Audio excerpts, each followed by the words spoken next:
believe that after every greenhouse harvest, we have to throw all of the rock wool we use into the trash?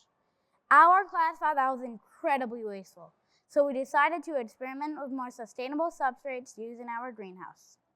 We did this by researching alternatives to rock wool, cocoa coir, and horticubes, and creating an experiment that tested the environmental impact, the cost effectiveness, and germination and growth success of each substrate.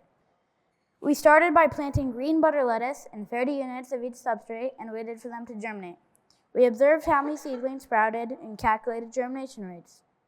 We used the same sprouting tray in the same location to ensure that each substrate had the same conditions in which to sprout. After our research, most of us made the hypothesis that horticubes would be the best alternative substrate. Rock wool is a commonly used hydroponic substrate. It is what we use in our school's greenhouse. It is great because it aerates roots, has a 99% germination rate, and is made of sturdy material that doesn't break down in the hydroponic systems.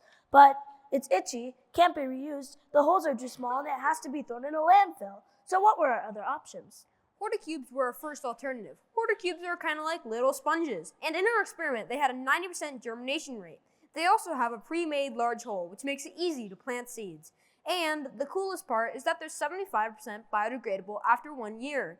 Cocoa coir is the only fully compostable substrate that we found. It's made of coconut husks and can be used in outdoor gardening too. It also can be reused, but it's labor intensive to clean out.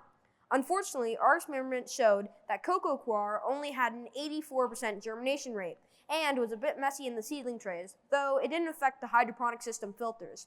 It's also a little bit tricky to make a hole for the seed. We decided to transfer our seedlings into the tower system to make sure that all of our substrate samples had equal amounts of light. Once transferred, they all grew equally well. So, what did we discover? Which substrate ended up being the most cost-effective and environmentally friendly? Horticubes! Horticubes ended up being our winner because they cost the same or less than rock wool.